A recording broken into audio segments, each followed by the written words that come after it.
Alright, we've come over to the next site, which is the Thunderbird Cave, and got here a good while ahead of the group. And, yeah, we're going to try to get up there and get into the cave before the group gets here.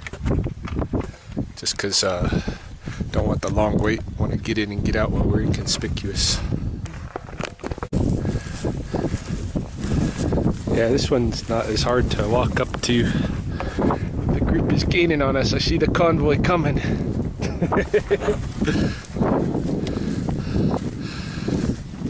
Yeah, this is a pretty cool site. It's got the Thunderbird shooting lightning into a guy's head. And then it's got another man that has a wolf head. Don't know what it all means, but it's pretty cool in any case. I heard a story about a man getting hit with lightning in the head.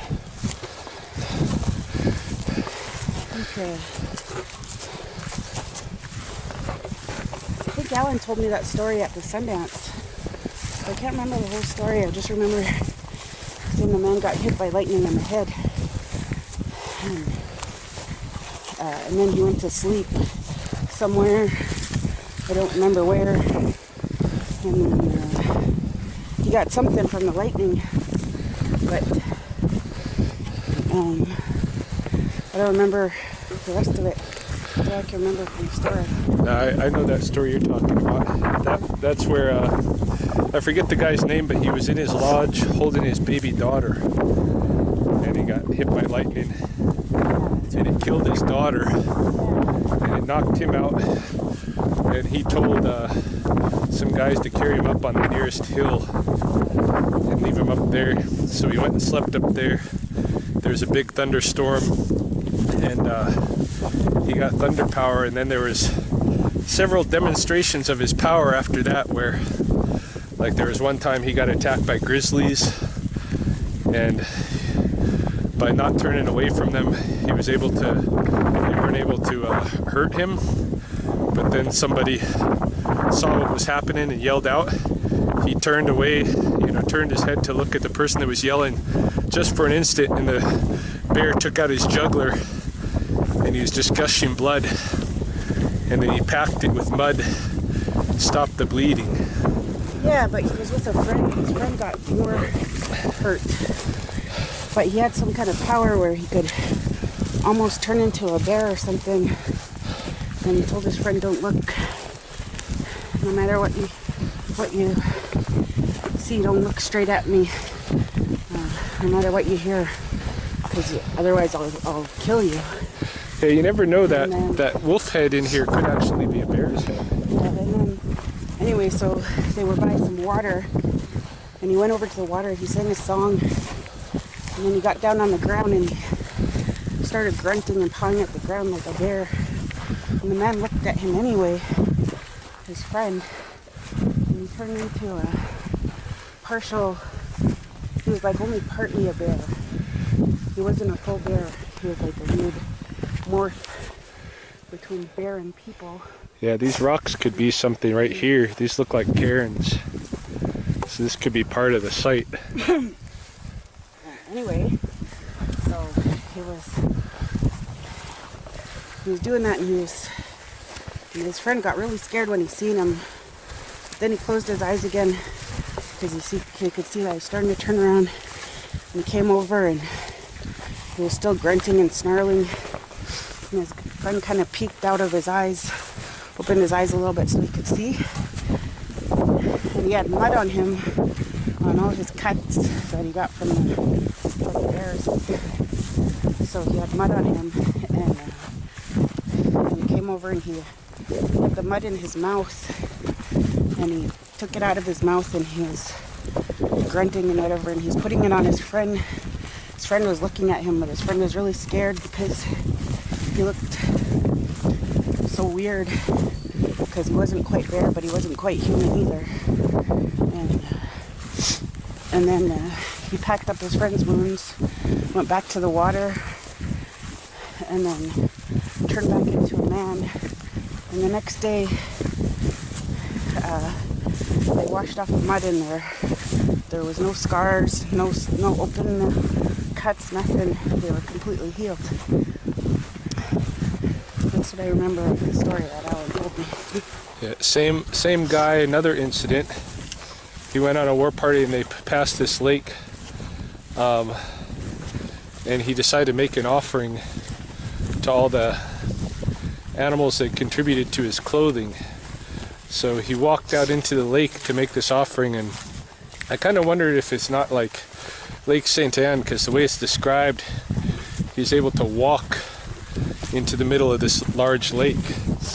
And the only lake that I know that's like that, that's a large lake that's so shallow you can walk to the middle, is Lake St. Anne here in Northern Alberta. Northern Alberta. Well, just above Edmonton. It's not really northern, but kind of central Alberta.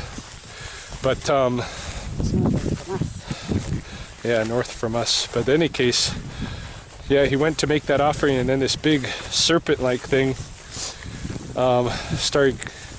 He saw it coming toward him. It's like a big snake in the water, and what it was the animal they call a pictographs. And it's a big one-horned water serpent.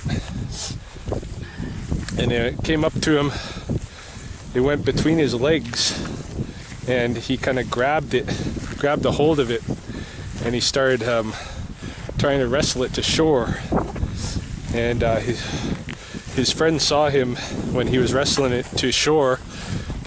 When it got close though, the serpent kind of slapped off the shoreline with his tail and broke free of the guy, went out and back out into the lake. Then the guy told his buddies to make a quick lodge out of some willows and throw their robes over it, get in that lodge and not look out. And when they did, he did something out there that caused an immediate thunderstorm, a big like black thunderstorm to occur. And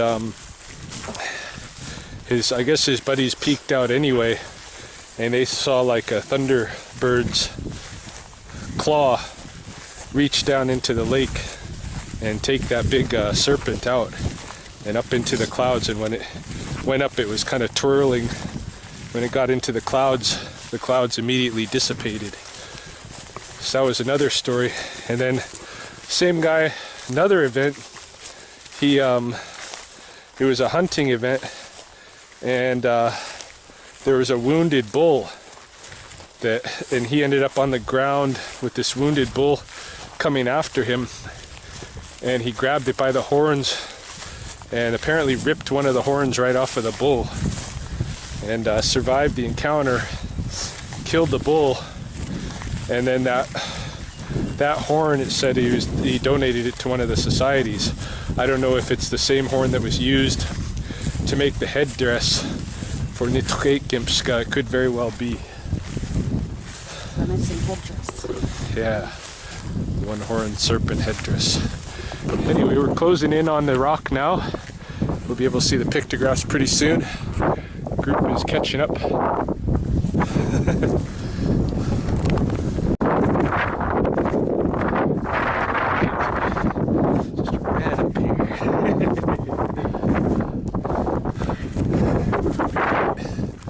Group is coming up on their way.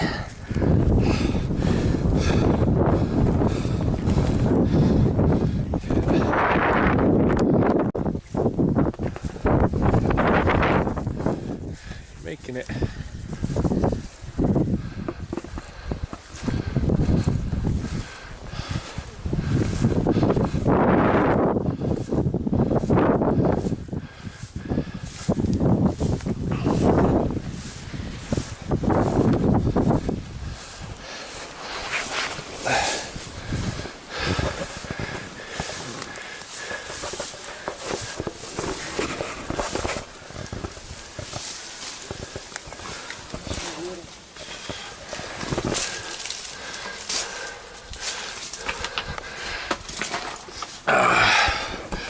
Alright, so here's the magic. You got the Thunderbird here. Here's his wings, his tail, shooting lightning out, hitting this man. The man's a little bit worn out. This is head, one arm, two arms, his body coming down. You have the moon here, Kokomokisum in this crescent. And then over here, you have the person with the head. It looks like we were saying that like a wolf, but maybe it's a bear. He's got his arms up, and he's got the kind of a weird shape coming out of his, to make it look like he's an animal person, shapeshifter. And then down here, you have more lightning all along here, coming to this arc here. So this is a thunder sight. Whether it has to do with that story that we were telling or not, I'm not sure. I think it does. Probably does. Here we got these fern. Pretty rare to see ferns. There's licorice? Here in Alberta, no. And this here, I don't know what this is. Just a line and a line, but it could have broken off. Could have been something in here. It was a monster.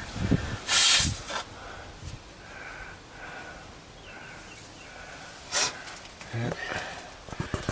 That's it.